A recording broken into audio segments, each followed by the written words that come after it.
like to facilitate. I like to have to interact. I like to learn too. But now I have to be a lecturer because of COVID-19. So we will manage ourselves like that. Quickly, we have the program objective: understand the psychology of selling, adopt an outside box approach to problem solving, build effective sales pipeline, identify current customers, develop key criteria for identifying ways to organize and achieve sales targets, determine our best routes to market. So the question I'll ask, unfortunately, like I said, I like to interact. Who is a salesman? So you can think about who is a salesman. They'll respond in the chat box. Oh, okay. Do I wait for the response? Yes, let's give them a minute to respond in the chat box. So ladies, who's a salesman? Let's see. Sorry, in this case, who's a saleswoman? Who's a saleswoman? But you know, in selling, there's no, it's not like in military. Everybody is a salesman. So no whether there's no disparity, whether it's there's no gender in sales. That's what we are saleswoman. Okay, Mr. Ayo. Yes, ma'am. We're told that the volume is a bit low. Can you increase the volume by any way? Let me see. Now, is it better now? Yes, I mean, I guess that's the best. That's the eyes I have there. No, it's actually more from your earpiece. Okay. Sorry, 1 minute. Okay.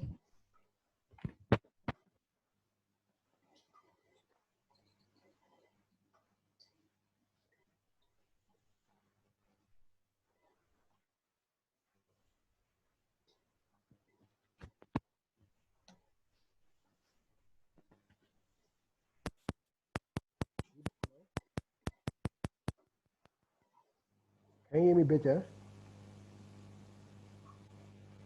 Yeah. Okay. I guess we'll just continue that way. Let's just continue. Can you hear me? Yeah, I can hear you. Okay. No. Yes, they can all hear me too. Okay. So I guess we should just continue. Okay, they can't hear you too.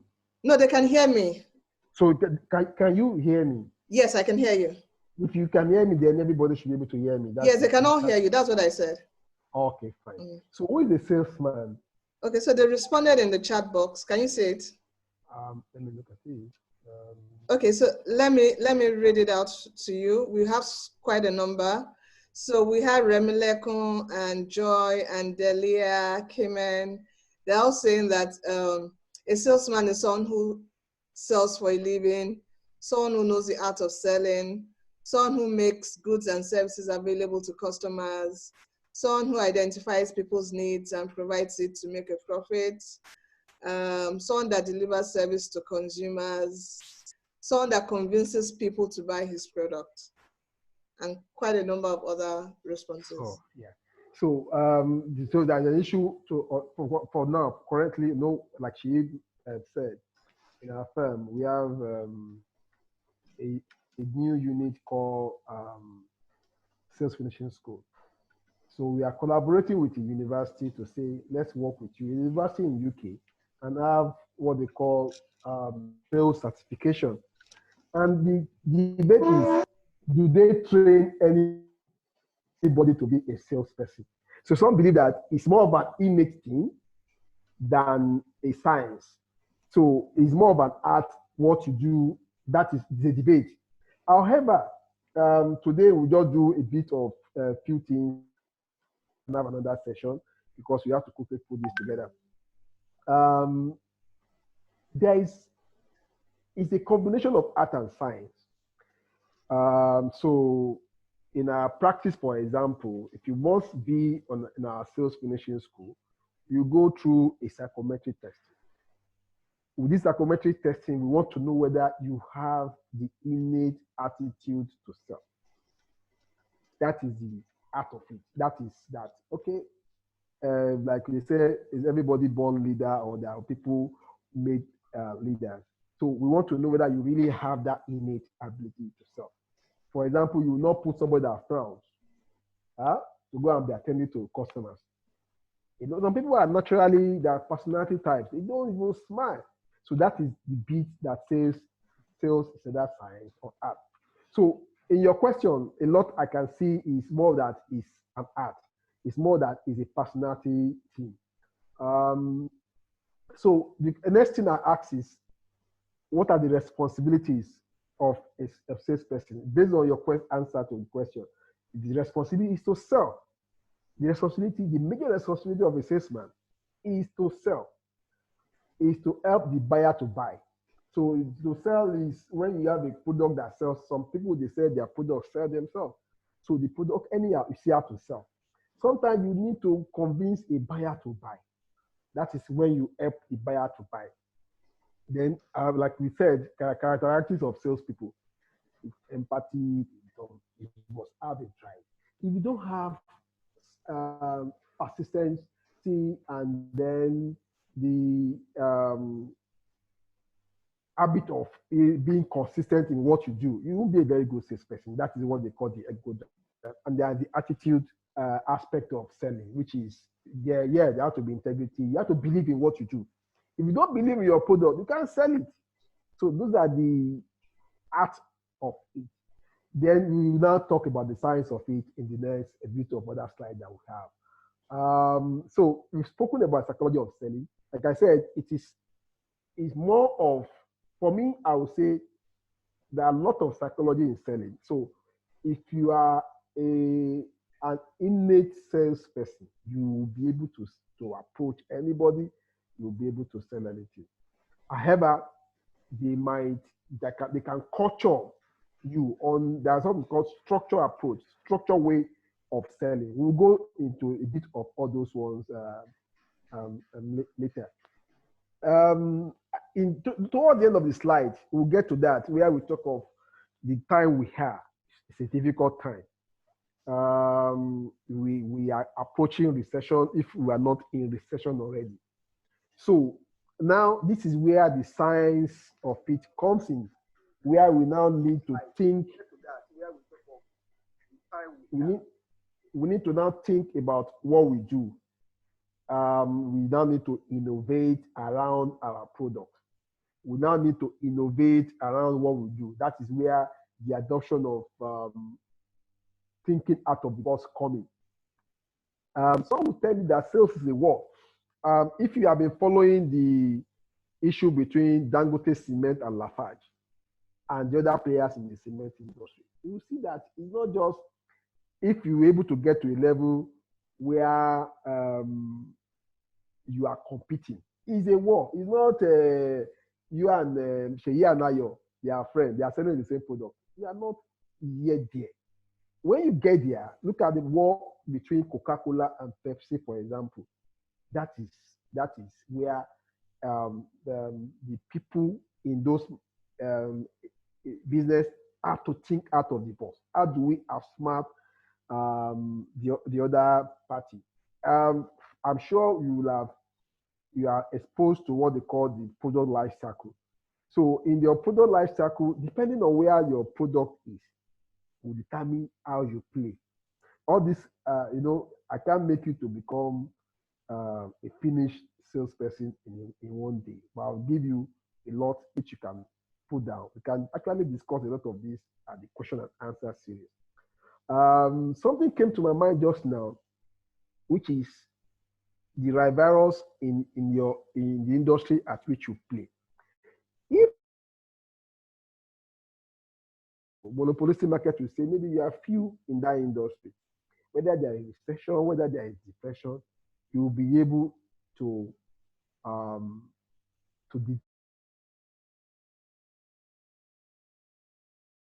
market. You can have a cartel between you and whoever control of the market, depending on the percentage share of what you have, and say this is how much you want to sell. But in a very competitive market space, then you need to think out of the box. You need to innovate. A lot of us are in that space where, yes, we are small players. A lot of us are crowded in that small market. So we need to look at today now. Everybody is doing max Nigeria. If you had started before everybody started doing it. Fine. But today, when they first came, I remember I spoke to somebody, let's start do this, Max. He said, Max, it costs about 300 naira per month. 50, the Nigerian Max. Or you can even get at 100 naira. So, so it's no longer an interesting place to be. However, if you are in that industry, if you have to think out of the box. How in thinking out of the box, you innovate. In thinking out of the box is where you try to study your consumers and say, okay, how else can I satisfy my consumer? What else can I do? So that is where you need to do a lot of study, a lot of consumer survey, a lot of consumer thinking and all stuff. The next thing I'd like to talk about is building effective sales pipeline. So there is a process to selling. I think I should just go through straight to process to selling and planning. That is where the structure in sales comes into being. I will dwell so much on this today because I know that a lot of us are not exposed to what they call structured selling. Yes, so that's where we say selling is a process. It starts from a particular place. So you have produced your product or you are about to produce your product. There is usually the debate between what comes first. Is it selling that comes first or marketing? Like they will teach you, it will depend on what kind of product that you have. So let's go straight to what they call structured call. So in selling, this will be for you, for those that you have product and you have people that work for you, and then you want to manage them. So if today you are even if you are the only person in the business, it's good to have a structured approach to how you approach your sales. And if you are more than one, if you have your salespeople, this is for you. So how do we start? We have 3 stages to a structured call. We have the pre, we have the in call, and then we have the post call. It is in the pre that we do all the planning and the preparation of this work. You plan, you prepare. In the in call, what you do during the sales itself. For example, what does your sales driver do? You review your objective. When you get to the client, you do presentation, you do close, you do sales, you do activation. We will not be able to, all these things are courses on their own. There is even the one they call objection handling. Maybe one of these days you can do objection handling, or can get somebody that can come and give you what we call objection handling. It's a key aspect of sales. We will not be able to get there. Then on the post, what do we do on post? That is the administration and the evaluation. So let's see. Step 1, which is planning. You want to plan to go. What do you want to do? Why are you going out for a salesperson? Why?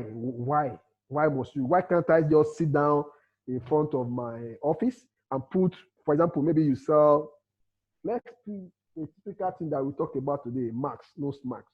You said no smacks. So you have the picture, come here, buy your no smacks. You have to go out. Why do you have to go out? Why do you have to go to where the customers are? When do I have to go out? What do I take along when I'm going out? These are the questions you ask yourself. Why do I go out? When do I go out? What do I go out with? You know, so these are things that you do in your planning and preparation. So what you do at the beginning of the month is different from what you do towards the end of the month. This is the thing that you consider are the days of the time. Are we in the beginning of the month? For example, our firm will do a business. We have a business of we work with Ikeja Disco, so where we help them to rev up their revenue. So that you need to understand when when do we do this? So we normally will do this when people have been paid. So towards the end of the month, usually everybody will have been paid salary. But if you go and do it at the middle of the month or when they've not been paid salary, you will have issues. You just have your salespeople, they will go out, they will not come back with it. They won't have much results to show for it. So one is in the understanding your consumer, is in knowing when they have their consumption income. So you plan, you have your plan. So before going out, these are things that you have to do. Why and what you have to do. What do you need in planning? That's what we call the daily route coverage plan. I would be sharing this with you, maybe not today, on your coverage plan. So that is where we talk about territory planning. If you have more than 3, for example, you want to, I don't know what territory you are. Say, as your territory is Nigeria, and then you are in Lagos. So that means you will be thinking of the 6 geopolitical zones. So you may need to have somebody in the northwest, somebody in the north-south, somebody in the south-south. So you need to have the plan to cover the whole of the country if your territory is Nigeria. So, and your list must be up to date. So, one of the thinking out of the box is in the use of the GPS. For example, if your territory is in Nigeria, or in the use of data to drive your business. And today, technology has helped. You can leverage so well and so much with technology to do a lot. In fact, for those of us, I'm not, even though I have a degree in technology, I'm not so savvy with it anymore. But if you leverage so much on technology, if you have not, I will recommend that you do something around data analytics. It will help you in whatever you do. So if your coverage, let's go back to our planning. If your coverage in Nigeria, you need to plan. So we've done something where we have what they call sales retail audit. In retail audit, you want to know your retailers in a particular territory, the retailers of the product that you sell. So if you have a data of all the retailers in the territory that you manage, even if they are not your customers, you may be able and maybe at an advantage position than your competitor in ousting your competitor at some point in time. So what do you need? You need your core coverage, you need your journey plan. I'm sure we all have what they call targeting. So if you have not, it's something that you should look at. How do I set target for my staff? How do I set target for my business? How do I set it dovetail from the business plan or from your what they call strategic plan?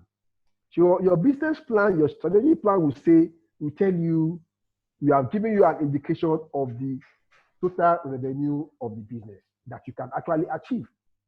And you can say, okay, maybe the revenue for this year, you are looking at $100 million, so 100 million naira. I will expect that your revenue this year will be different from your revenue next year. Or your revenue this year must be higher than your revenue last year. So you start from, okay, I want to achieve X amount target. Then this is the target that you will give to your salespeople. And this is how you start revving it up. So Mr. Let me cut it short a bit. Can you please put the presentation in presentation mode? I think it is. The PowerPoint in presentation. So start from current slide.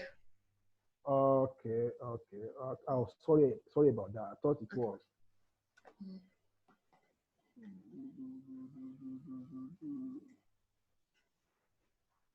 Down.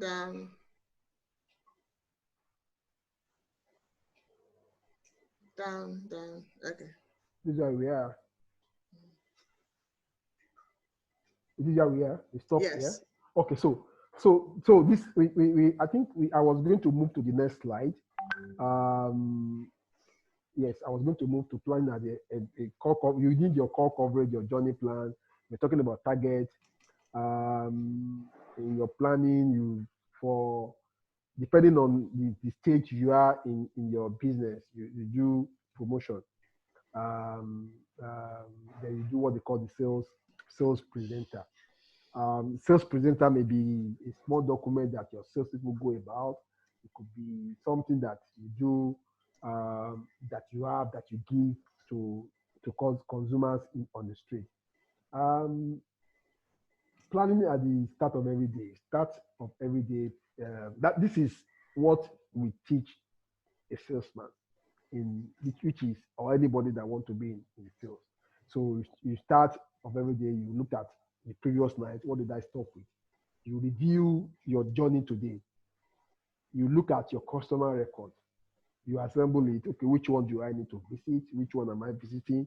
Based on what territory you are, you write your objective. Okay, for this customer A, what do I want to go and achieve from customer A? So this is very important. You don't just jump into a car because for a salesman, time ticks. Every like now we are here. We spend how many minutes going to 30 minutes. For a salesman, every time is money for him. What do I go on the sales suite? Do I have enough POS material? Do I have the equipment? What you even anticipate what your customer may ask? You know, so is it important to plan? Yes. Okay, I should have asked you, allow you to answer that question. Sorry about that. But is it important to plan? What are the implications of poor planning? Poor planning leads to poor performance. There is this thing that they used to tell us when we were growing up. If you fail to plan, you plan to fail. So planning helps us to take the right decision to our destination. If for me, if this is what I'm able to achieve today, to say, okay, when you go back to whatever we do, how can we achieve what they call a structured core? I will have said I've not done badly. What should be planned and prepared? So you have your route plan. Route planning, you have what they call journey planning.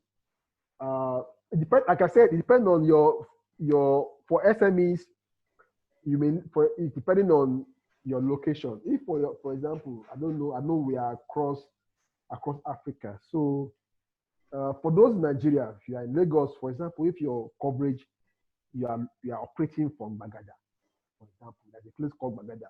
You are operating from that location. So you need to know what is Bagada, how many outlets or how many retailers do I have in Bagada. This will be all retailers that is able to sell your product. So this is where data management comes in. And today, there are a lot we can do with data. I will share something with you. So we have a business of training, and then we are on lockdown. So I'm trying to engage my staff. So I told one of them, I said, come, I want you to go back. We have what they call one, what do you call it now?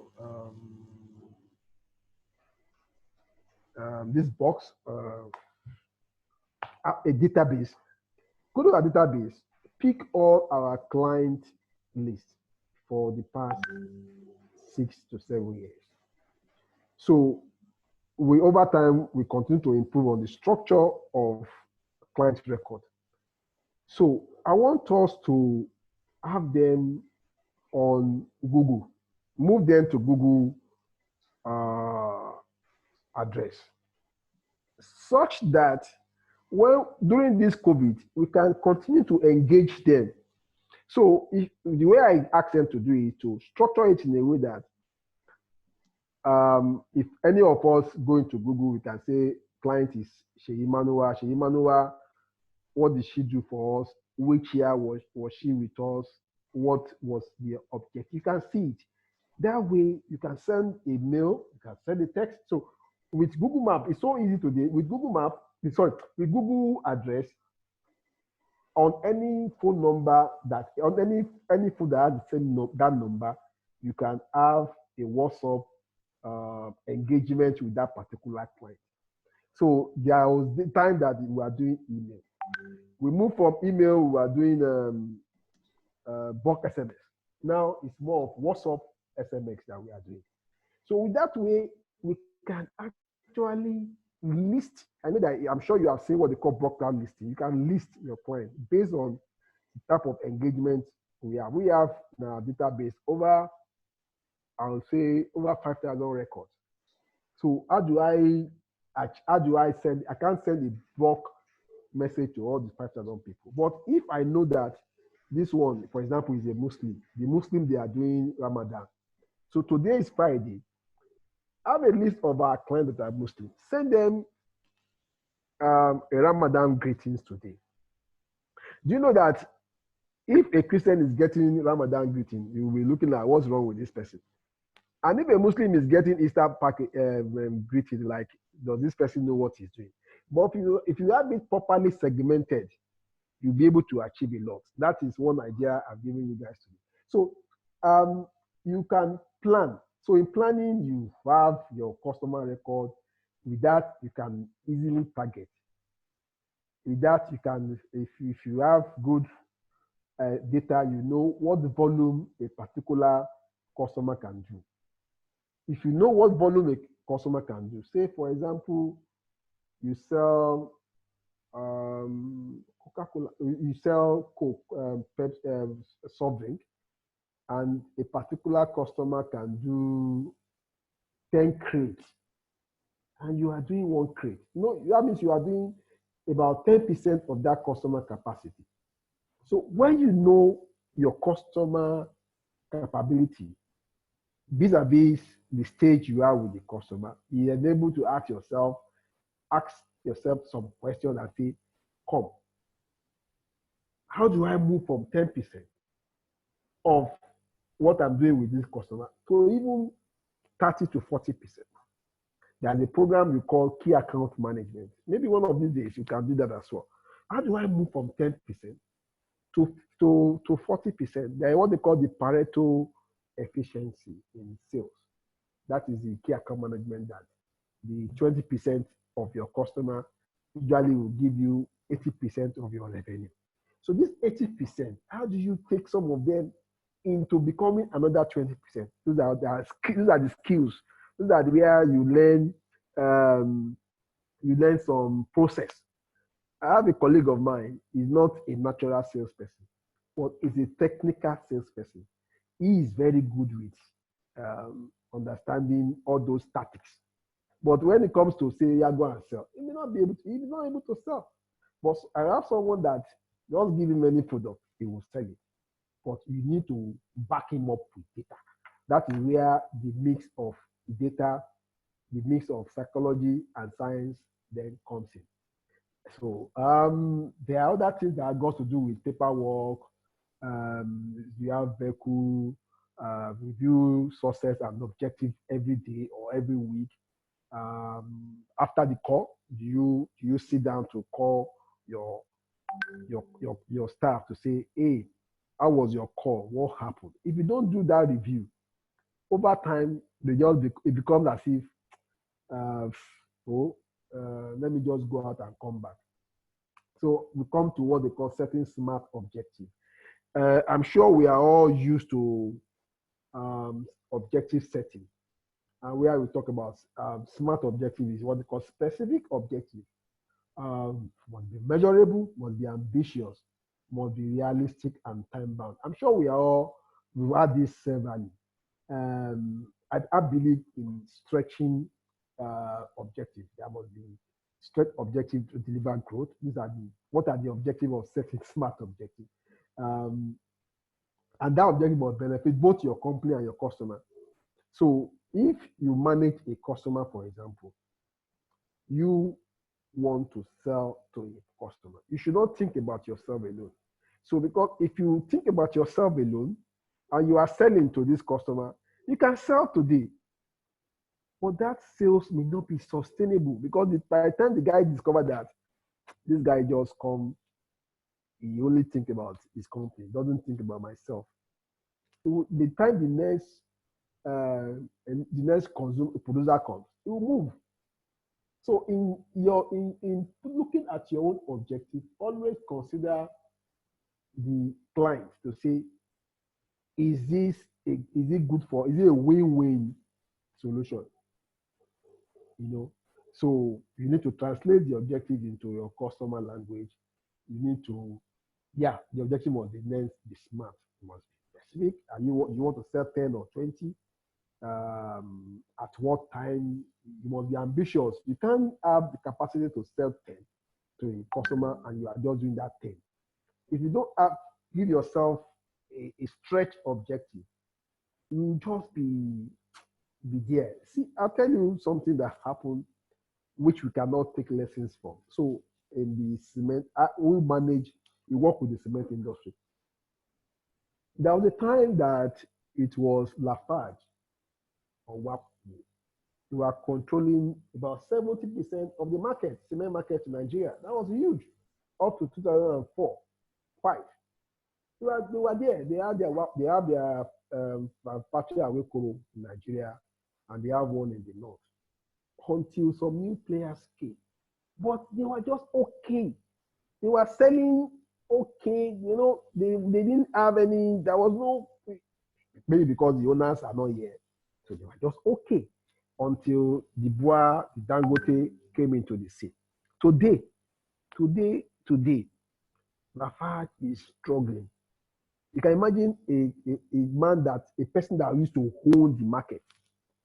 He dictates what other people are doing. In fact, the Dangotes of this world were buying from them. Today, they are just panting. And like that in some other industries. You see that, look at the flour milling industry too. So if you are not ambitious, if you don't think about your customers, you become a business that is not sustainable, and just a matter of time. You know, let me not bore you with the different types of objectives, but like I said, you have your customer objective, you have your business objective. The business objective is to move from X to X. Usually, you want to move from market share 30% to 40-50% market share. So that will determine the core, the core objective. That will then be we dovetail into the customer objective. You need to carry your customer along and say, hey, Alaji so or Mr. So. This is, you agree. Then you, as an individual salesperson, you have your own ambition. You want to do well in your career. You want to make money. You know, these are the what we call the types of objectives. Then the benefit of planning. I've spoken about that. Job satisfaction.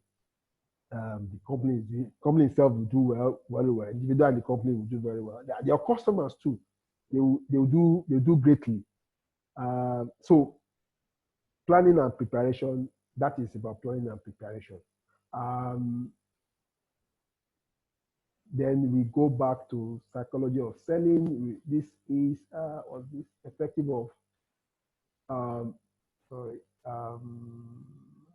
marketing mix in achieving sales target. I was going to give you in sales, there are about 4 P's of selling. There is the price, there is the product, price, product, price, product, place. Price, products, place. So those are there is the fourth one, it's not in my head now. So the product is very key in the mix for sale. The price you sell is very key. I was going to give you a graphic representation of this. I was looking for something that represents this. I didn't get a proper one. So Then promotion, yeah, it's price, product, it's product, price, place, and promotion. These are the four key mix in marketing mix. Like I said, there is a debate to say what comes first. Is it the marketing that comes first or the sales that comes first? Usually, you don't. There is no much so many schools of selling. Like I said, because a lot of people believe sales is an innate thing. But marketing, that is where the warfare comes, the strategy comes. That is where you need to know all the tactics and all the tools. So every decision that you take in marketing is hinged on these four ingredients, which is the product, the price, the promotion, and the place.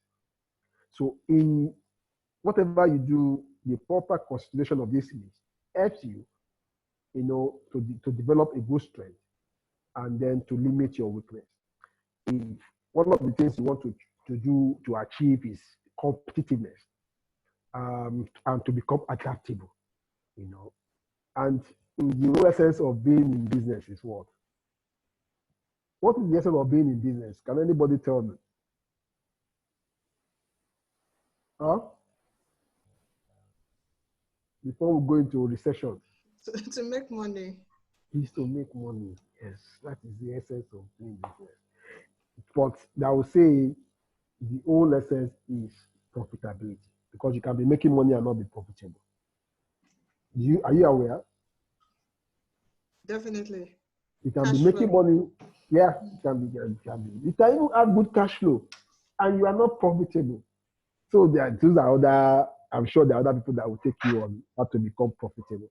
So quickly, I haven't done all the bits about sales. I'm trying to conclude in the next 5 minutes. We are approaching a recession globally. This morning I was thinking about the airline industry. And I can imagine what is happening in the whole of that industry. I can imagine what is happening in the whole of that industry. It's really a bad time for them. So what happened in a recession? Declining in national sales, declining in sales. Even if you said to the world, look at it, you can't even travel. You can't even travel.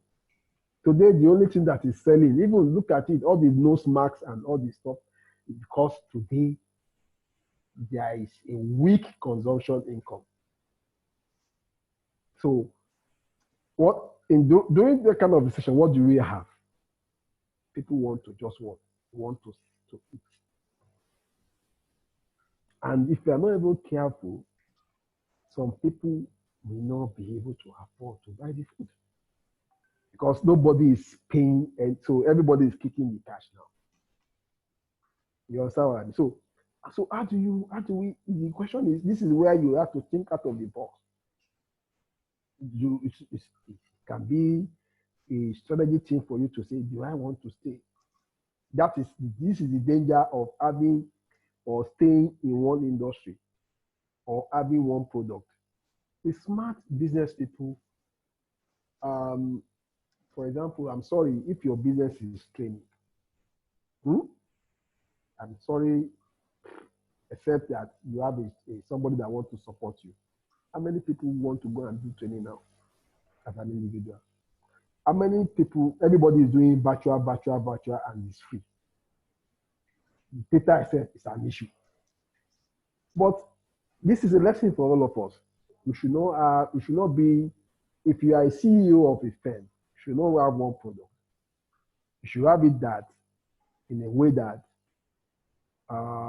should have combination of products for different seasons. So you should have a product that sells in December when everybody is doing Christmas. You should have a product that sells in summer when everybody is traveling. Yeah, you may have one, maybe that is you are known for. Say this one, whether rain or dry, you are there. They all know you for that. But when you do your business, sometimes you have excess cash.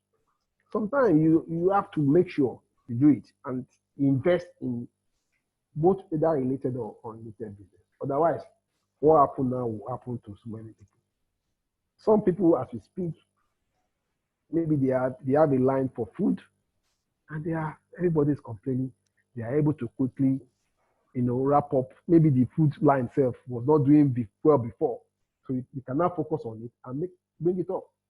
You know, so in recession, or like I said, the consumer become value oriented. Everybody is concerned about cash. Your employees, they are worried about their job. So it's not a time to stop spending on. Yeah, some people will say this is the time to spend on marketing. It's not the time to cut marketing budget. That is where people are still advertising on the TV. You can see that some people are still advertising on the TV. So how do you keep up your profit margin? How do you maintain your power of your brand appeal? How do you retain your customers today? Today, if during this, we've done something, we've been home for about 6, depending on which part of the world are you, between 4 and 6 months, 4 and 6 weeks. If you have not been able to relate with your customers in these weeks, is it after the lockdown that you now start calling them, Mr. A, I'm here? So these are the questions you ask yourself. Am I connecting with my clients even at this period? How do I keep my business volume at a particular level? These are where the issue of thinking out of the box comes in. How do I retain my channel members? How do I prevent my customer from turning out? Some customers don't stop spending during recession. Everybody's eating. We are drinking water. We are eating. We are spending money on energy. We are spending money on. So people are still spending money. So that is where, like I said, it would be nice if you have different line of product. That is where those comes in. The other that has to do with market share, another that a bit technical. Because I need to end in about a few minutes. Determine the best route to market in an environment. Route to market usually are elastic to variation. The term that is becoming popular now is agility. So you must be agile. You must have what they call adaptable skills. I have a slide on the typical route to market. We'll come to that. Maybe I should just go that and come back to you. So depending on what you do, let's look at a typical route to market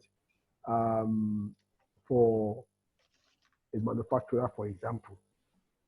So a manufacturer is here if maybe he's producing salt. He produces salt. So for a salt producer, you have, depending on your routes to market and your channel, some will have what they call different categories of distributors. They have the key distributor, they have the super distributors, so they don't sell to everybody. You get me now? So they sell to distributors. The distributors then sell to retailers. These are the neighborhood shop. Distributors are those that comes with trucks to buy. They send their trucks to the manufacturer. They pick. They bring it to the depot, to their own depot. From their own depot, they bring it to. If you are familiar with Nigeria, for example, maybe they take it to Ido or to take it to Balogun Market, all those areas where we have the major retailers. From there, everybody goes there to buy. But that is even changing because during this COVID, so these are new ideas. Some smart people are doing what they call home delivery. It's becoming popular. So you don't need to actually go to that market to buy because what you are going to buy in that market, they are the same price. So what you need to be able to do is how do I convince you that you are giving you the same quality and the same price at which you buy at that market? And that one that is becoming fashionable at the big supermarket. In Nigeria, we have the one popular called ShopRite. And there's a lot of other neighborhood supermarkets that are coming up that were not there 3, 4, 5 years ago. You get me now? So before it used to be everybody goes to. So marketing is dynamic. So it's the same channel. So how do I maintain all these channels? At the end of the day, all we want to reach is the consumer. Consumer in home or out of home. How do I reach my final consumer? Do I want to reach my final consumer through my distributors? Do I want to reach my final consumer through my supermarket? All these depend on the nature of your product. It depends on they call it the product life cycle of your business. It depends on the resources that you have. It also depends on how competitive, how rivalrous your industry is. If, for example, I know a customer of mine in those days that he wasn't bothered with retailers, he just have few distributors. He said to those distributors, if you like, go and buy from them, because he was in control of that particular line of business. But if you are in a very competitive market, you'll be doing a lot of thinking. Otherwise, today you are number one, tomorrow you are not even anywhere. You know.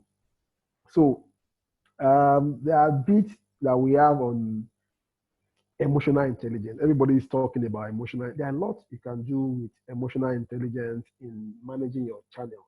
Emotional intelligence is very deep. I would want us to go into that. But if you have any questions around emotional intelligence, I may be able to. Anyone that I'm not able to answer, I will let you know. Then in managing your channel, in determining your route to market, data is very key. In fact, in today's world, data is the in thing. And in data, you leverage on technology. The leverage, there are lots Google has done for us. There are lots that is happening in that space. So you leverage on technology. I always tell my colleagues and friends, let Google be your friend. Don't be my friend. In wrapping up, in managing your channel, the basic things that you need to do: know your customer, know your company, have your vision, have your objective, then know your consumers. Know the trade, the structure, the channels, the need, limitation, and opportunity and threat in the industry. Importantly, know your competitors. We talk about product mix. You know your competitor, know what they do, know the trade terms. They are what they call trade terms. You may need to know the organizational structure. You know, recently there was something that happened. So you should be following what happened in a multi-business. So there's a rivalry between Dangote, I will always say this, and Lafarge. But for what has never happened before in such industry, the MD of Lafarge resigned. Before the resignation date, he joined Dangote as an MD, which was a uproar. You know, COVID has covered a lot of things. You know, everybody was thinking about that before, because it was at the time of COVID. Because now nobody is even talking about. Even on the lighter note, if you kill anybody during that COVID thing, before you know, everybody has forgotten about what happened. But it was something that I'm sure at some point will be a debate in the business schools of this world. How did it happen? What were the terms of employment that he had that allowed him to leave a competitor and join the next one at that level? So, but Dangote will have studied the structure, organizational structure. Okay, maybe they need this man to get to where they want to get. How do we get it? So those are things. If you operate sales is a war. Selling is a war. It's not okay. I'm selling this. I'm happy. No, you don't compete and have friends. Maybe you meet at some point in a network event, but you don't start to share ideas and data. So know your territory. Who lives where? What is the habit? What is the culture? If your territory is national, the culture in South is not the same culture in Southwest. It's not the same culture in North. For example, you don't go to another man and give a hand and you want to shake it. You will just land that they might even banish you. You can do that, maybe a bit of that in the southwest. In the southeast, you don't even need to shake. You can just wave at your elderly person. So these are the things you need to know. What's the territory? Territory is the territorial base where you work and you're responsible for geographical consideration, channel. These are the consideration for a territory. You look at in determining territory. Key thing is economic. How much money am I going to make in that? Focusing on that territory. So I hope I've not taken too much of your time. So yeah, I hope I've not exceeded my time for this presentation. So yeah, I will stop for question and answer. That's fine. You're actually just on time. Thank you so much, Mr. Ayo. So ladies, let's have the questions coming in. We have 2 questions already. We have a question from, I don't know who this is, but okay, she says, please, what does VUCA stand for? Okay, VUCA, you gave us that, I think it came from you.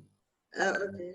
Should I answer it or do you want to answer it? Yes, please answer it, please. Okay, so VUCA stands for volatile, uncertain, complex, and ambiguous. It's a business environment in which we find ourselves. I mean, for instance, no one knew we're going to have a situation like COVID just about a few months ago. So that's the nature of the economy that we operate in. It's uncertain, it's complex, and it's ambiguous. Okay. I think I'm seeing. Okay, so I'll go on to the next question. I'm trying to fish it out now. Okay, so this is from Abigail. She says the case of retail outlets seem applicable more to products. What about services? Okay, so do you want me to answer that? Yes, please go ahead. So for services too, in determining your territory. So for example, where is Abigail operating from? From Lagos, Nigeria. No, from Nigeria. I don't know whether it's Lagos. Okay, so you're operating from Nigeria. So first, if you go back to that slide, in determining your territory, knowing your channel is okay. You know your company, you know your product, you know your consumer. So what you need to know is that what am I selling? So we've spoken about all the computer I'm used to manufacture. If you are doing services too, you can say you want to stay in Lagos. You can stay in Lagos, maybe depending on your strength. You don't want to go outside Lagos. So I want to focus, but there are risks to that. Like I have a line of business where we do training. It's a service. Now, I always tell in our management, what we believe we don't want to do public sector. We don't do government business. It's a strategy, a deliberate strategy for us because we don't have the capacity and the things people do to play in that market. However, we do private sector. So every private sector is in our territory, all over Nigeria. But do I have the resources to operate in Abuja? Okay, I have an office in Abuja. Can I operate in Port Harcourt? No. Abuja, because we don't want to do things in Abuja. But in Lagos, I can operate in Lagos. Even in Lagos, can I be everywhere? Because of the nature of what I do. So I operate from my office in Odofin or in Bagada. I go to reach out to my customers depending on where they are. That is the structure of that. But in all, know your product, know your customer, know your competitor. Then you know your channel. Where are my customers? Okay, we divided our territory. We have public sector, we have private. We say we don't want to play too much in public sector, fine. But in the private sector, we have the different industry. We have the banking industry, we have the manufacturing industry, we have we have power So you can now structure them. You see, if you understand that structure, you can now say, like I tell my colleague, the one thing you need to know is what is the budget. If I don't know what service Abigail offer. So if, for example, if you offer training and you have divided your territory, so you have divided it based on industry, because you don't want to divide based on, say, Bagada, no. So I'm not divided based on in the industry. You now say, in a manufacturing industry, who spend more on training? For example, you say Vitafoam is the highest spender. How much is Vitafoam spending? So this is where data comes in. This is why we are understanding your product, understanding your market. So if, for example, Vitafoam is spending 100 million in training, and you are not a customer of Vitafoam, that means you are not there. You are not a client of Vitafoam. So this is a thing that you may not be there today, but setting your target for yourself that I want to offer service to Vitafoam. That is where my ambition is. So all your approaches, when you now get into Vitafoam, maybe today, Vitafoam out of 100 million, they gave you 1 million. That is how much percentage? That is 1%. But you are there already. So being there, you can now start planning. Okay, I'm there today. So I've done 1 million. How do I move to 10 million? So these are ways they say plan, structure, in understand your market, understand your product, understand your territory. Sometimes you are not able to get those data easily. But if, for example, you have sometimes you need to do, I have a program that we run our place, we call it is scanning your environment. I have to get it out of my head. So it's about getting information from what from what your client, what they do. It's about getting information. So how do I get those information? There are strategic way of getting those information. You may get it from your client. You may get some of this information from your competitor. If, for example, you are aware that your competitor is saying offering 30% to a particular client, let's say 30% of that business is 20, and you are doing just 2 million, then you start asking yourself, why can't I? What do I need to be there? Then you can start building into that. I hope I've answered that question. Yes. Okay. All right then. Thank you. Next question is, someone was asking, how can she generate data from her business? I think that's pretty simple enough. Yeah, you want to answer that? No, you go ahead. You're the facilitator. It's not simple, Shay, because data management is not that. It's very simple. It's very simple, and it's not very simple. Today, you need to. Okay, I'll tell you. You need to be aware that you need to do this. You need to be conscious of it. Very, very conscious that every opportunity you interact with your customer, you are picking data.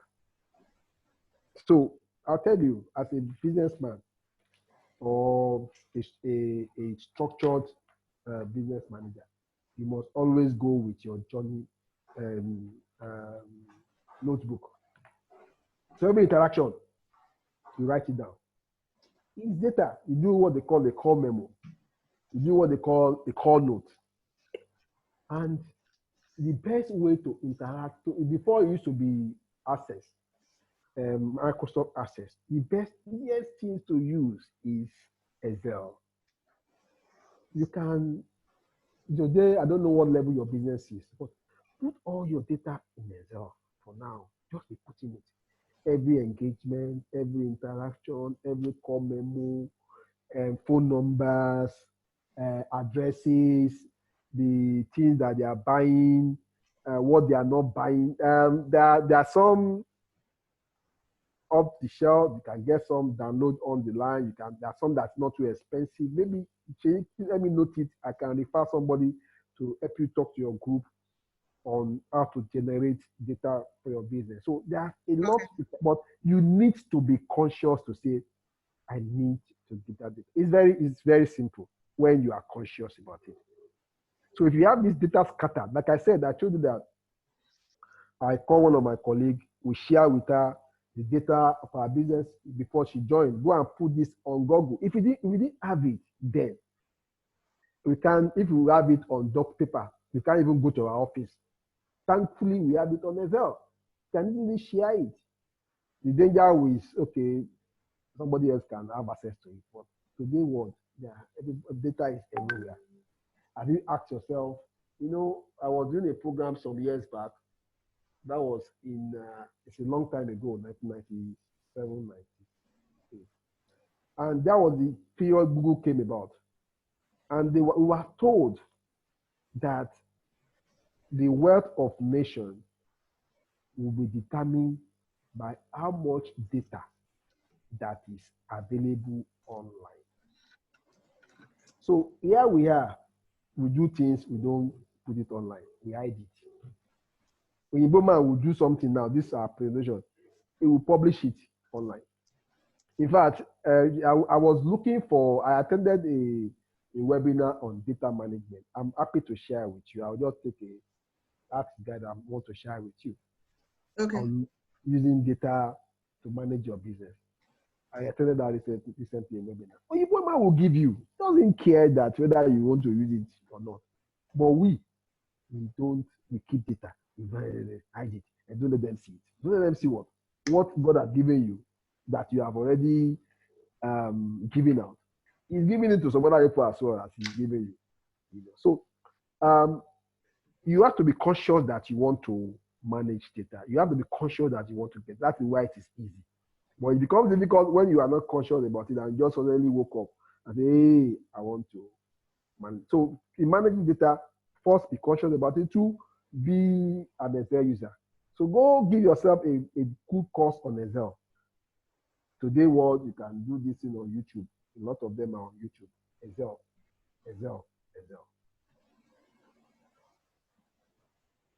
Okay, thank you so much for that. So we'll take our last question, and it's from Nanas Mozimo. She says, please, how do you satisfy a very difficult customer, someone who's very analytical and a critic? Okay, so the word they always tell you that there's no difficult customer. A customer is a customer. First, you have to take off that the man is difficult or the man. People, that it's good to have a critic as a customer. Because those are the one that helps you to become what they call immutable. So I came from a background where they say complaint is a gift. You know, that is the background that I came from. Tell you that complaint is a gift. So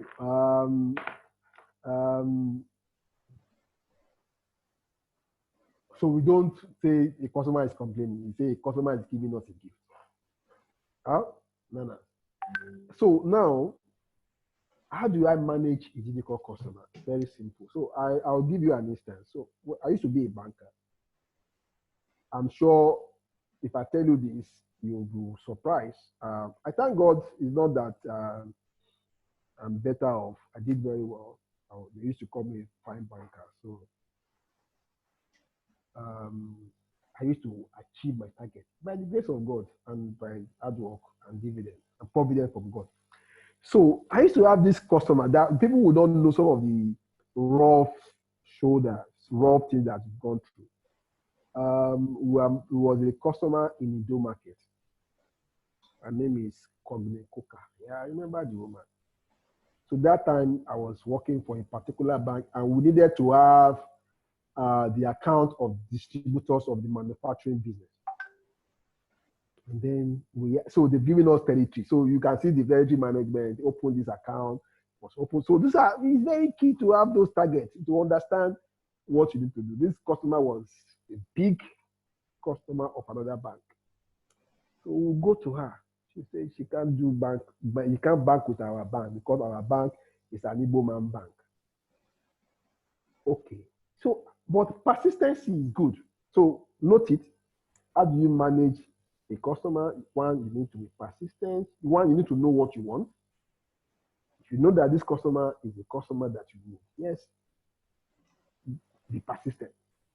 Usually they will cave in at some point.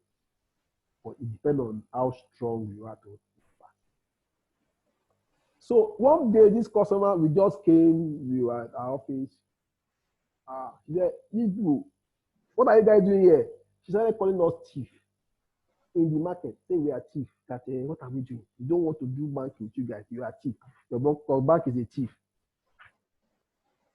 You know, one of my colleagues said, Ayo, I will never go with you to this place. We kept going. So see, there will always be someday, something will just happen one day. So one, I've told about being persistent. I've told you about understanding your product. I've told you about understanding your consumer, your market. Knowledge is very, very critical. So you see, when you exude knowledge, it is the whole thing that if the customer even asks, one day she had an issue with her account. So this customer back she was praising. Something happened. They did something that was funny, something basic, but she didn't understand it. But she needed clarification. So we were just there. Hey, bank, this one, come. What is this thing that this bank is saying? This happened to? Then I broke it down for her. Saying, no, they are not cheating you. It's a normal thing, but you could have done this, done that, done this. This man should have told you that you should have. But they didn't tell me. I know, okay. I was now advising her how to manage and save money in relating with the other bank. At that time, she had not opened the account. We were still I'll tell you, a lot of the clients, customers in the Ido market, a lot of them have gone on that. That woman is still there because she's always at that desk every day. I don't know how she does it. She was doing it. I don't know now. She's always at her desk. So, and she's a good critic. Eventually, we became friends. Eventually, she opened an account. People will be wondering, how did she open that account? Eventually. So, you need to be persistent. And you see, knowledge is very, very critical. Then for those ones that are critic, that means they are aware. They know what they are doing. So you are not going to bamboozle them to say, hey. So you go to them as if, come, it's a win-win thing. Let's do this thing to survive together. So it's okay. You know that it's always good to have the mindset that I want to support you. I'm not here to because I want your business. No, let me be your help. That is a way to manage a top customer. In quote. Okay. All right then. Thank you so much, Mr. Ayo. Ladies, we've come to the end of our second masterclass for the week. As usual, you know the assignments will be sent to your boxes tomorrow morning. Thank you so much, Mr. Ayo. It's been an immense pleasure, having this session with you. We do appreciate you taking time out of your busy schedule to share your knowledge with us. I will definitely get back to you on the documents that you promised to send us. Yes. I will. I'll look for those documents. Other documents that I need to share. That we think will be of help to our community. Okay. Thank you so much, sir. Would appreciate it. Thank you. Bye, ladies. Bye, everyone.